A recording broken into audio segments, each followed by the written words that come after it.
December 20th, 1943, a Tuesday morning, cold. The kind of cold that seeps through leather and fleece and settles into your bones. 21 B-17 flying fortresses of the 379th Bomb Group lifted off from Kimballton, England just after dawn. Their target? The Focke-Wulf aircraft factory in Bremen, Germany. Strategic bombing, they called it. Destroy the enemy's ability to make war. But the boys in those bombers? They had simpler names for it. Hell. In the lead squadron, in the number 2 position, flew a B-17F called Ye Olde Pub, tail number 423167. Fresh paint, new engines. This was her first combat mission. At the controls sat Second Lieutenant Charles Brown, 21 years old, farm boy from Weston, West Virginia. Everyone called him Charlie. Charlie Brown had logged exactly 238 hours in B-17s. He'd flown exactly 0 combat missions before today. His crew, his boys, were just as green.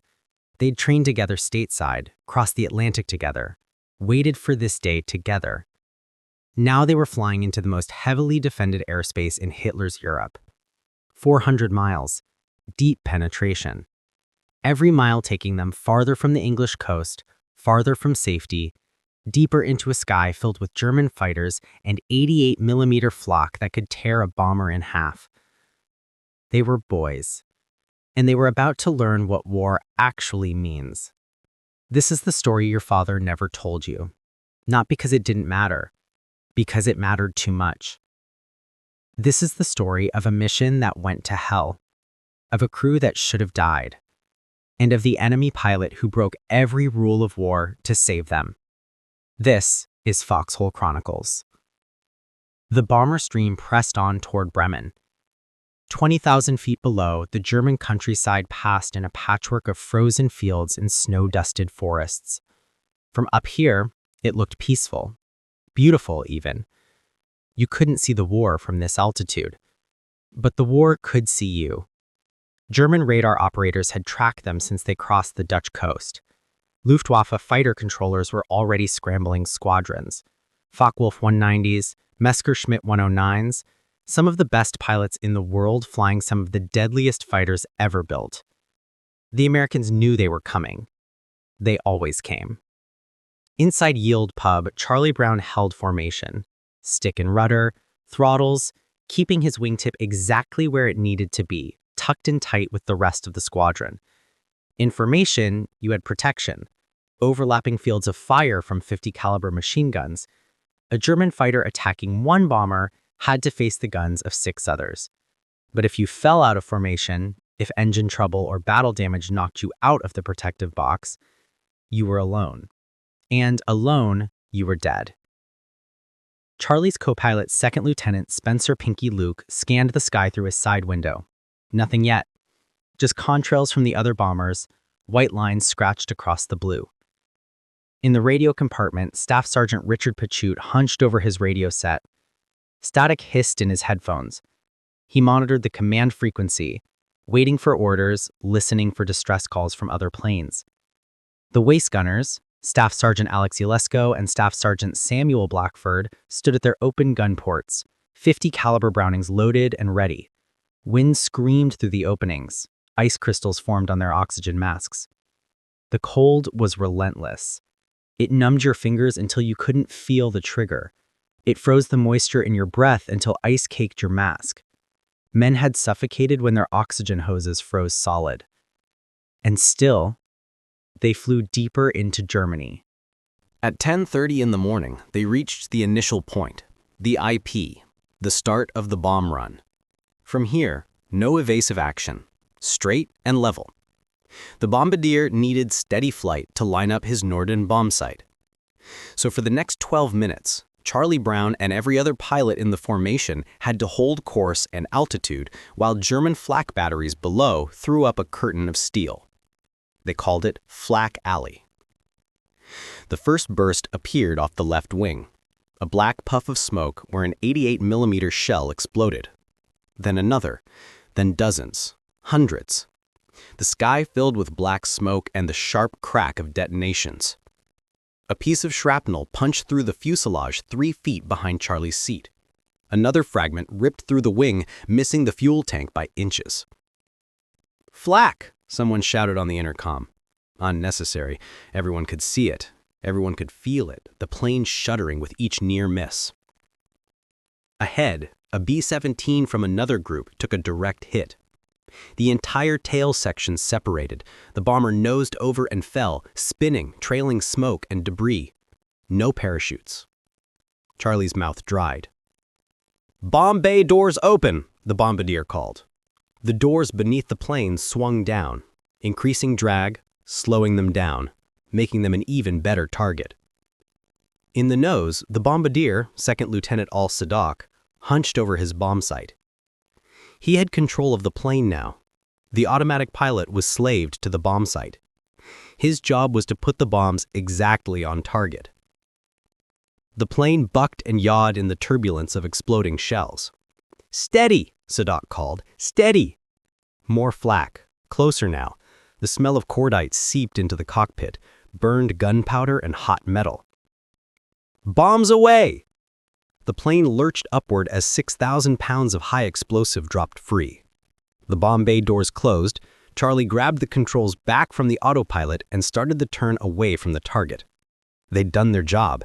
Now they just had to survive the flight home. The fighters hit them over the North Sea. Focke-Wulf 190s. A full Staffel, squadron. Maybe a dozen of them. They came out of the sun, diving fast, and opened fire at 400 yards.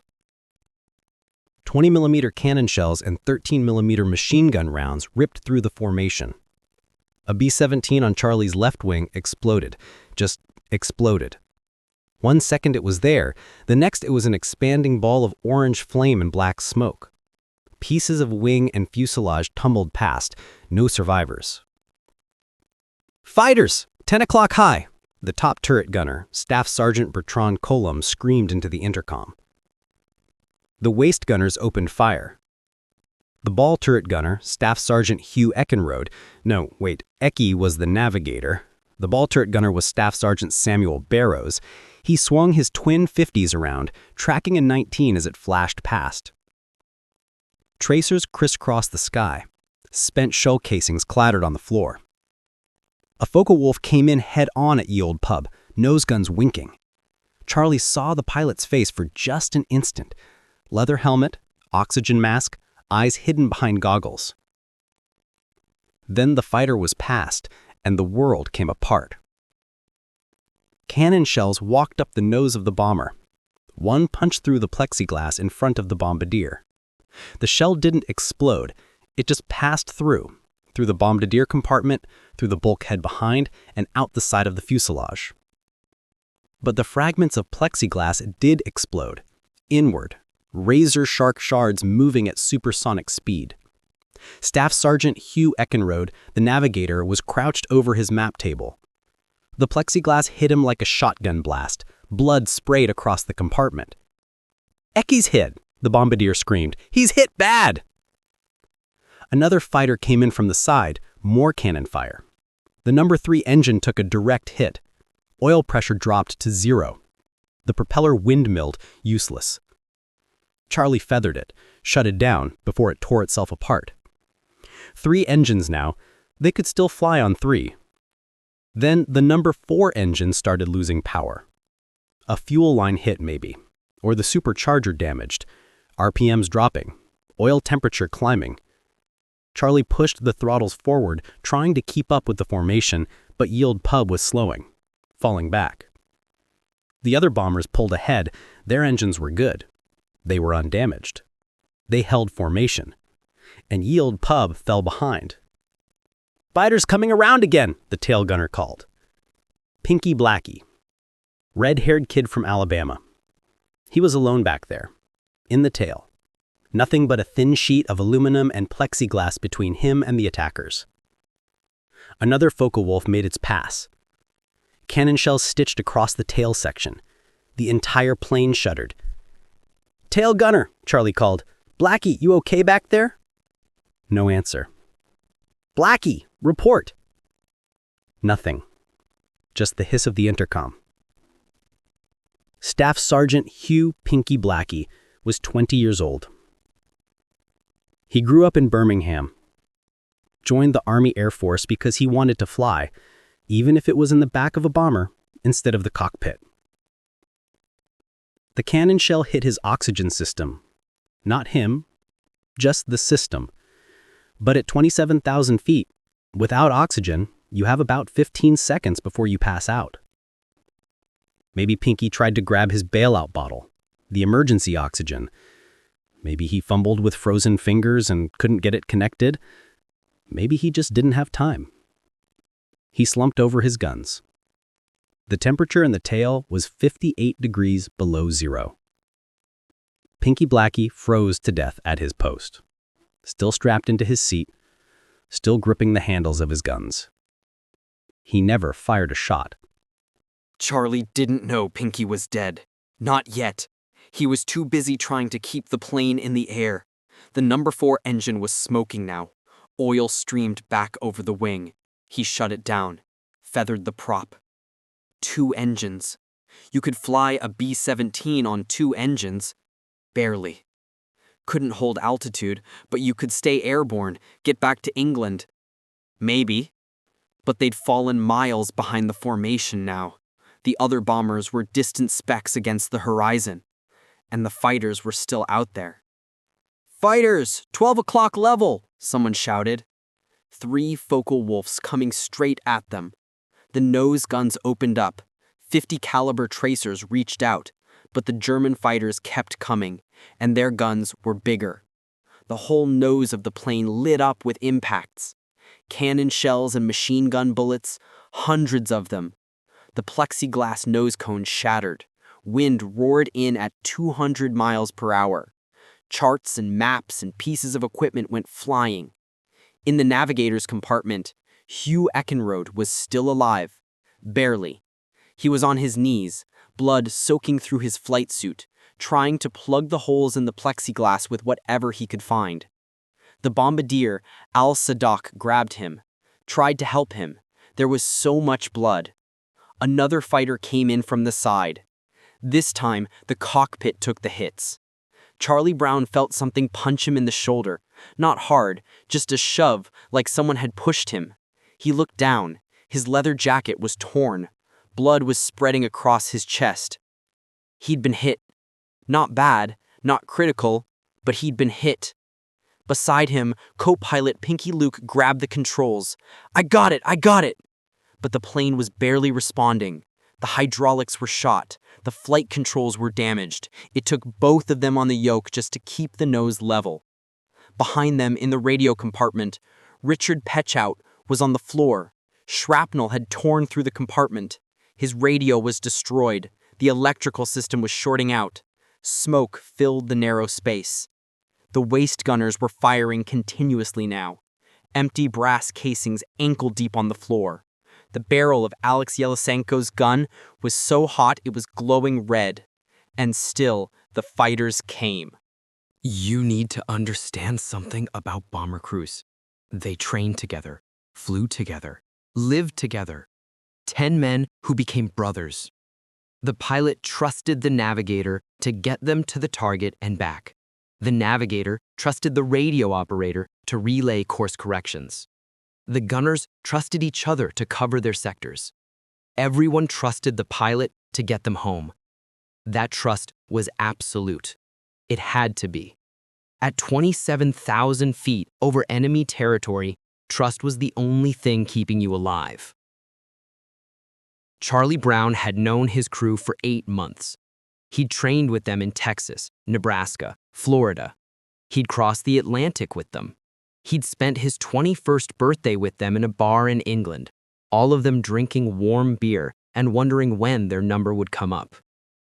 Now, on their first mission, his crew was dying. Eki, the navigator, was bleeding out in the nose. Pinky Blackie was frozen in the tail. The radio operator was down. The co-pilot was barely holding it together. Charlie himself had been hit, not seriously, but enough to know how fragile they all were. And the plane, his plane, was disintegrating around them. The fighters made another pass. This time, they concentrated on the wings, trying to hit the fuel tanks. If those tanks went up, the bomber would explode, like the one Charlie had seen earlier. No warning, no chance, just gone. A cannon shell hit the number 2 engine, the inboard engine on the left wing.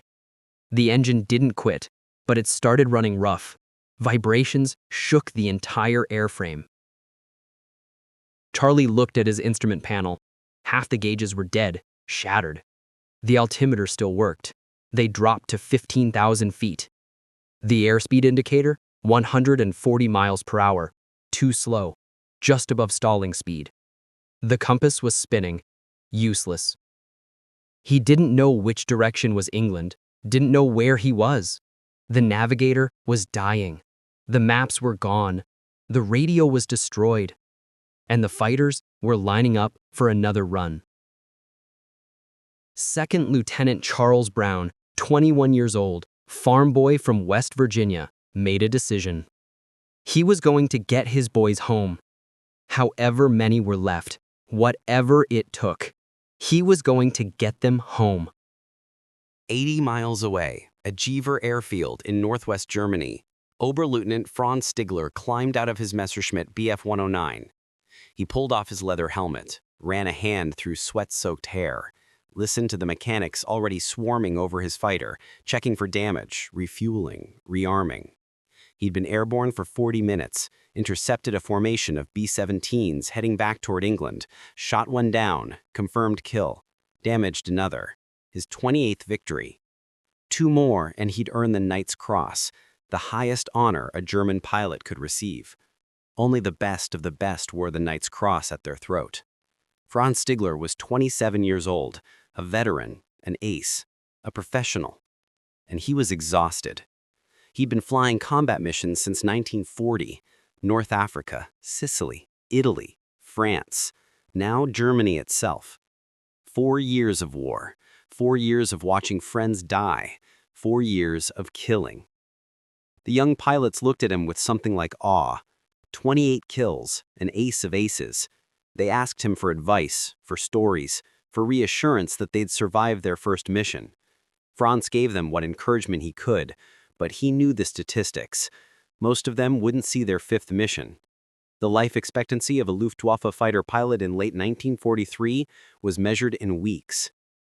He walked toward the operations shack. His wingman hadn't returned.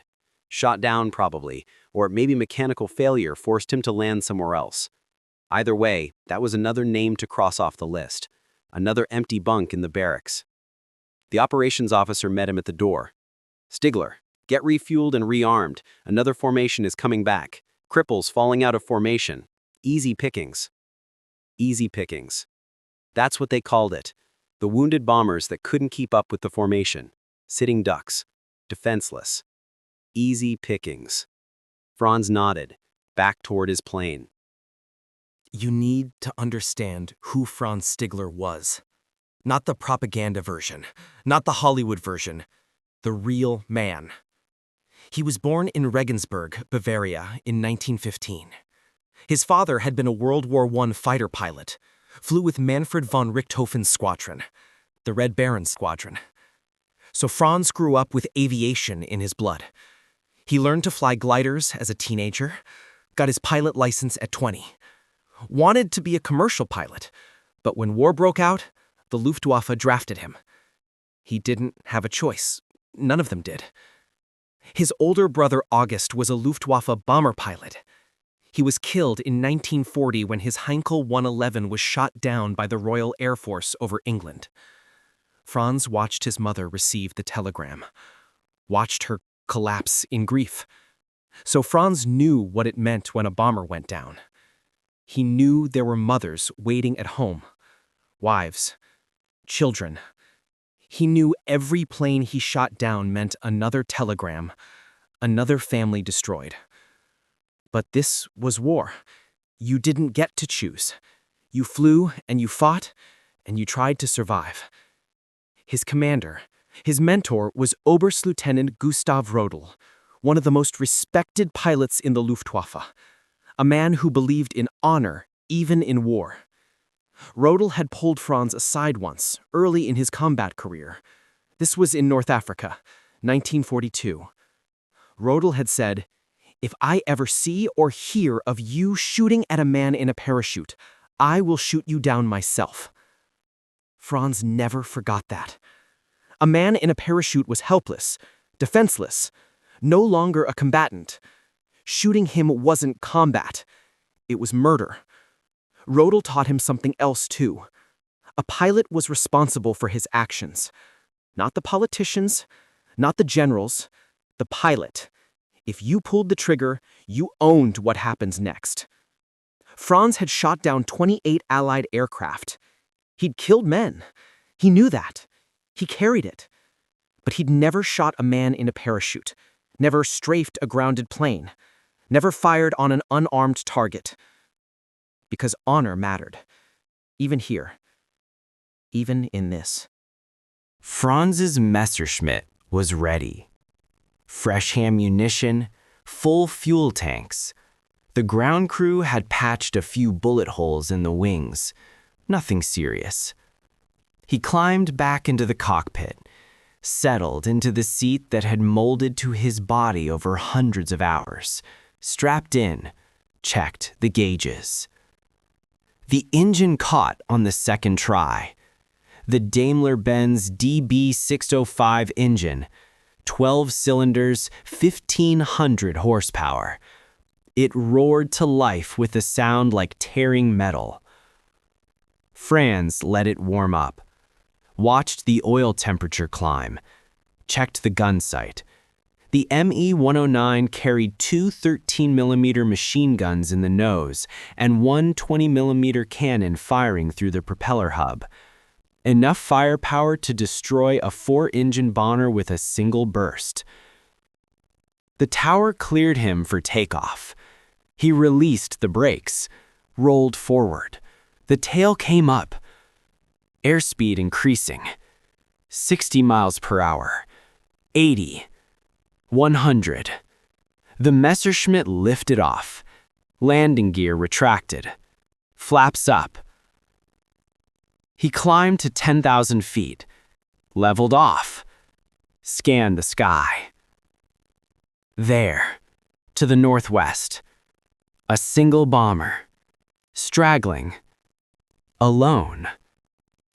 No fighter escort, no formation. Just one B-17 limping toward the coast. Franz pushed the throttle forward. The ME-109 accelerated. Airspeed needle climbing past 200 miles per hour, 250, 300. The bomber was slower, wounded. He'd close the distance in minutes. Easy pickings. Charlie Brown didn't see the German fighter coming. He was too busy trying to keep ye olde pub in the air. The number 2 engine, the one that had taken the cannon hit earlier, was running so rough now that the whole plane vibrated. Oil pressure fluctuating, temperature too high. It was going to seize up any minute. That would leave them with one engine. You couldn't fly a B-17 on one engine. Not loaded, not damaged like this. They'd have to bail out. But they were still over the North Sea. The water temperature was just above freezing. Even with a life raft, they'd last maybe an hour before hypothermia killed them. And half his crew couldn't bail out anyway. Ecke was too badly wounded to move. Pinky was dead in the tail. Charlie still didn't know that, but he'd stopped responding to intercom calls. The radio operator was unconscious. If they bailed out, Charlie would be leaving them to die. He wasn't going to do that. So he kept flying, held the yoke with both hands, fought the controls, nursed the dying engines. 1 mile at a time, 1 minute at a time. England was out there somewhere. Maybe 60 miles, maybe 80. If he could just... Bandit! 6 o'clock high! The ball turret gunner had spotted the fighter. Charlie's stomach dropped. Not now. Not when they were this close. "I see him," the ball turret gunner called. His voice was steady, professional. "ME-109, looks like he's lining up for a pass." The waist gunners swung their guns around, tracking the fighter. Charlie wanted to take evasive action, bank hard, dive, something, but the plane was too damaged, too slow. If he tried to maneuver, they'd stall and spin in. All he could do was hold course and hope his gunners could drive the fighter off. "Here he comes!" The waist gunners opened fire. 50 caliber tracers reached out toward the ME-109. But the German pilot was good. He rolled, slipped, came in from a different angle. And then, he didn't fire. Franz Stigler pulled up alongside the B-17 and stopped. He was close, maybe 20 feet off the bomber's right wing, close enough to see into the waist gunner's window, close enough to see the faces. The waist gunner was staring at him, gun pointed right at him, finger on the trigger. But the gun wasn't moving, wasn't tracking him, just pointing. Franz could see the man's face, young, pale, terrified, and wounded. Blood on his flight suit, blood on the gun. Franz looked past him, into the bomber's interior. The fuselage was torn apart, holes everywhere, daylight shining through from the other side. The tail section was barely attached. The entire horizontal stabilizer was shredded. How is this thing still flying? Franz pulled forward, level with the cockpit. He could see the pilots now, both of them hunched over the controls. Blood on the windscreen, blood on their jackets. The pilot, just a kid, maybe 20, turned and looked at him. Their eyes met. Franz saw terror, exhaustion, desperation. He saw his brother August in that cockpit, the brother who'd been shot down over England 3 years ago. The brother who died in a bomber just like this one. He saw himself. Franz Stigler had a choice. He could pull the trigger, fire one burst, maybe two. This bomber was so damaged it would come apart. It would fall into the North Sea. No survivors, no witnesses. His 29th kill. One step closer to the Knight's Cross. Or he could remember what Oberstlieutenant Rodel had taught him. You are responsible for what you do. This wasn't a military target anymore. This was a wreck full of wounded boys trying to get home. Shooting them wouldn't be combat. It would be murder. Franz made his choice. He pulled ahead of the bomber, woggled his wings, the international signal, "Follow me." Inside Ye Olde Pub, Charlie Brown watched the German fighter pull ahead. For 10 seconds, he didn't move, didn't breathe, just stared. The ME-109 woggled its wings again. "What's he doing?" the co-pilot said. His voice was shaking. Charlie didn't know. Was this a trick? Was the German leading them toward more fighters? Toward a flak battery that could finish them off? Or, no, that didn't make sense. If the German wanted to kill them, he'd have already done it. They were helpless. He could have shot them down easily. So why was he here? The ME-109 pilot looked back over his shoulder, made a gesture with his hand. "Follow me." Charlie made a decision. He followed. They flew together, the German fighter and the American bomber, side by side across the North Sea. Franz stayed close, off the starboard wing where Charlie could see him. He throttled back to match the bomber's speed, barely 140 miles per hour, dangerously slow for a fighter. He knew what he was doing. The German flak batteries on the coast had standing orders: shoot down any Allied aircraft, no exceptions. But they wouldn't fire if a German fighter was in the way. They'd assume the Me-109 was escorting a captured bomber, or forcing it to land. Franz was using himself as a shield. Every mile they flew together, Charlie understood a little more. This German pilot, this man who should have been his killer, was saving his life. The North Sea coastline appeared ahead. Holland. German-occupied territory. Flak batteries every few miles. Franz stayed close. The flak gunners on the ground saw them coming, saw the damaged B-17, saw the Me-109 alongside, and held their fire. They crossed the coast. Franz pulled ahead again, glanced back. Charlie raised his hand, a small wave, the only acknowledgement he could give. Franz nodded. Then he peeled away, rolled inverted, and dove, disappearing back toward the German coast. And Charlie Brown flew on, alone now, but alive. The Olde Pub limped across the English Channel.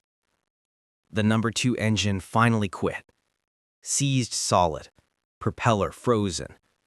One engine now. One engine and prayers. But the English coast was there, just ahead. The white cliffs of Dover, gray in the winter light. Charlie aimed for the first airfield he could find. He didn't care which one.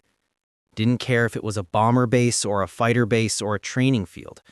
He just needed ground. Solid ground. Manston. An emergency airfield on the Kent coast. Extra long runways for crippled bombers. Charlie dropped the landing gear. Or tried to. The hydraulics were gone. The gear wouldn't come down. He tried the manual release. Cranked the handle. Nothing. They were going to have to belly land. Everyone to crash positions. Brace for impact. The waist gunners moved forward, away from the tail, away from where the impact would be worst. The ball turret gunner couldn't get out. His turret was jammed. He was trapped in that glass ball under the plane, and when they hit, he'd be crushed. The other crew members tried to crank him out manually, couldn't do it. Charlie put the plane down on its belly. The nose hit first. Metal screeched. Sparks flew. The plane skidded down the runway, tearing itself apart, shedding pieces of wing and engine cowling. 2,000 feet. 1,500. 1,000. The plane slewed sideways. The right wing dug in. For a moment, Charlie thought they'd cartwheel, flip over, explode, but the wing tore off instead. That saved him. The fuselage slid to a stop. Silence. Then someone was pounding on the side of the plane. Get out! Get out! Fuel leak! Charlie unbuckled, stood. His legs barely held him. The crew scrambled out through the waist door, jumped down onto the runway, kept running until they were clear. Emergency crews were already there. Foam trucks, ambulances. Medics pulled Hugh Eckenrode out first. He was still alive. Barely. They got him on a stretcher, into an ambulance. He'd survive. 3 months in the hospital, but he'd survive. They pulled the ball turret gunner out, shaken, but unhurt. The turret had taken damage, but held together. Then someone climbed into the tail to get Pinky Blackie and found him frozen at his guns. Charlie Brown stood on the tarmac and watched them carry Pinky's body out. 20 years old, red hair, a kid from Birmingham who'd wanted to fly. He died at his post, doing his job, defending his crew. The flight surgeon came over, checked Charlie's shoulder wound. It wasn't serious. The bullet had gone through the leather jacket, grazed the skin, gone out the back. He'd need stitches, antibiotics. He'd be fine. Charlie looked at his plane. Ye Olde Pub was destroyed. The entire nose section was gone, torn away. The fuselage looked like Swiss cheese. More than 400 bullet and cannon holes. Both wings were shredded. The tail was hanging on by a few spars. The ground crew chief walked around it, shaking his head. "Sir," he said, "I don't understand how you flew this back. This plane shouldn't have been able to fly." Charlie didn't have an answer. The tail number was still visible. 42-3167. Her first mission. Her last mission. They'd strip her for parts, use what they could, scrap the rest. But his crew, most of his crew, was alive. Because a German pilot had let them live. The debriefing happened that afternoon. Charlie and his surviving crew sat in a room at Kimballton while an intelligence officer took their statements. What time they'd been hit, how many fighters, what kind, damage assessment, casualties. Standard procedure. Then Charlie told them about the Me-109 that had escorted them out. The intelligence officer stopped writing. "Say that again?" Charlie repeated it. Described the German fighter pulling alongside, not firing, leading them past the flak batteries. The intelligence officer looked at his commanding officer, who'd been sitting silently in the corner. The CO stood up, came over to the table. "Lieutenant Brown," he said quietly, "that story doesn't leave this room." "Sir?" "You were disoriented, in shock. You thought you saw a German fighter escort you, but you were mistaken. Understood?" Charlie stared at him. "Sir, my whole crew saw—" "You were mistaken. All of you." The CO's voice was hard. "If this story gets out, if it reaches the other crews, they'll start thinking the Germans might show them mercy. They'll hesitate. They'll get themselves killed." "But sir, there is no mercy in war, Lieutenant. You will not speak of this again. That's an order. Understood?" Charlie looked around the table. His crew was watching him. He thought about Pinky frozen at his guns. He thought about Eckie bleeding in the nose. He thought about the German pilot who'd saved him. "Understood," Charlie said. And he never spoke of it again. Not for 40 years. December 20th, 1943. The same day, the same mission. Franz Stigler landed at Jever Airfield. The ground crew swarmed his plane, checking for damage. There wasn't any. He hadn't fired a shot. The operations officer came over. "Well, where's your kill?" Franz shut down the engine, climbed out, pulled off his helmet. "Engine trouble," he said. "Couldn't get a good firing position." The operations officer frowned, but didn't push it. Engine trouble happened. Franz walked back to the barracks. He never filed a combat report, never mentioned the encounter. Because if he had, if his commanders found out he'd let an enemy bomber escape, he'd be court-martialed, shot. The Luftwaffe didn't tolerate mercy, so Franz kept silent too. He flew combat missions for another year and a half, never got his 29th kill, never earned the Knight's Cross. When the war ended in May 1945, Franz went home to Regensburg. His city was rubble. Allied bombs had destroyed it. His house was gone. His family was scattered. He'd lost the war, lost his country, lost everything. In 1946, He emigrated to Canada, started over, became a businessman, married, had children.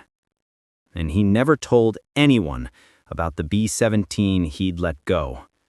Not his wife, not his children, not his friends. Because he carried guilt too. Not for what he'd done, but for what he'd been. For wearing the uniform of the Luftwaffe. For serving Hitler's Germany.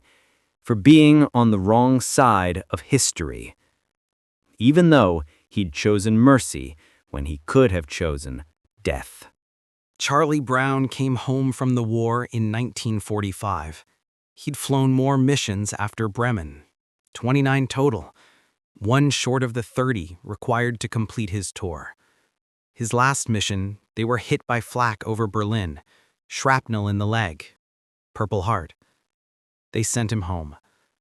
He married his sweetheart, Jackie, settled in Seattle, had kids, built a life. But he never forgot December 20th, 1943. He'd wake up at night seeing the German pilot's face, the Me-109 off his wing, the wagging wings, the salute. Why had the German let them live? What kind of man shows mercy to his enemy in the middle of a war? Charlie wanted to know, needed to know. But he'd been ordered to never speak of it. So he didn't. Not to his wife, not to his children, not to anyone. The years passed, the memory didn't fade. 1986. Charlie Brown was 64 years old. He was retired now. His children were grown. He had grandchildren. And he decided the war had been over for 40 years. The order to stay silent didn't matter anymore. He needed to find the German pilot who'd saved his life. Charlie started his search. He wrote letters to veteran organizations, to Air Force historical societies, to German pilot associations. He described what happened December 20th, 1943, over the North Sea. A German Me-109 pilot who'd escorted a damaged B-17 to safety. He got responses, dozens of them, but none were right. One German pilot said he remembered escorting a bomber, but it was over France, not Germany. Different date, different plane. Another said he'd let bombers go, but he'd never escorted one, just didn't shoot. Close, but not right. Charlie kept searching. He contacted a researcher named Rex Barber, an American who specialized in German Luftwaffe records. Barber started digging through archives, flight logs, unit rosters. 3 years passed. Then, in the winter of 1989, Barber found something. A German fighter pilot named Franz Stigler, stationed at Yever Airfield in December 1943. 27 kills, no combat report filed for December 20th. Barber found an address, Vancouver, Canada. Charlie wrote a letter. Franz Stigler was 74 years old when he received the letter. He opened it at his kitchen table, read the first paragraph, and stopped breathing. To the German pilot who escorted a damaged B-17 over the North Sea on December 20th, 1943. Franz read it twice, 3 times. His wife came into the kitchen. "What is it?" Franz couldn't speak. He just handed her the letter. After all these years, after 46 years of silence, someone remembered. Someone was looking for him. Franz picked up the phone, dialed the number on the letter. It rang. Once. Twice. "Hello?" Franz's English wasn't perfect. His accent was thick, but he knew what to say. "I am the one," he said. "I am the German pilot." On the other end of the line, Charlie Brown started crying. They met in person 6 months later. Seattle, January 1990. Charlie stood in the airport arrivals area, watching passengers come through the gate. He was 67 now. Gray hair, glasses. He didn't look like the 21-year-old pilot who'd barely survived Bremen. Franz came through the gate, 75 years old, white hair, a slight limp from an old injury. He didn't look like the Luftwaffe ace who'd had 28 kills. They saw each other, and without a word, they embraced. Two men who'd been enemies, who should have killed each other, who'd been on opposite sides of the greatest war in history. They held each other and cried. "Thank you," Charlie said. "You saved my life." Franz shook his head. "I didn't kill you. That's not the same thing." "It is to me," Charlie said. They became inseparable after that. Franz and Charlie, the German and the American, the hunter and the hunted. They spoke at military events, told their story to Air Force cadets, appeared in documentaries. They wanted people to understand, even in war, humanity survives. Even when you're ordered to kill, you can choose mercy. They spent holidays together, Christmas, Thanksgiving. Franz would fly down from Vancouver, or Charlie would fly up to Canada. Their families became friends. Their grandchildren played together. Once, at a veterans gathering, someone asked Franz, "Why did you let him go?" Franz thought for a long moment. Then he said, "I looked into that cockpit and saw my brother. I saw myself, and I realized this wasn't my enemy. This was just a boy trying to get home." He paused. "So I helped him get home." Franz Stigler died on March 22, 2008. He was 92 years old. Charlie Brown died 4 months later, July 24, 2008. He was 87. They're buried thousands of miles apart. Franz in Canada, Charlie in Seattle. But somewhere over the North Sea, on a cold December day in 1943, they saved each other. Not with guns, not with bombs, with a choice. The choice to see a human being instead of an enemy. The choice to show mercy when no one was watching. The choice that proved, even in the darkest moment of the darkest war, humanity endures. This is Foxhole Chronicles. Your father's war was hell, but even in hell, there were men who chose to be human. This is one of their stories. This is your inheritance. Remember them.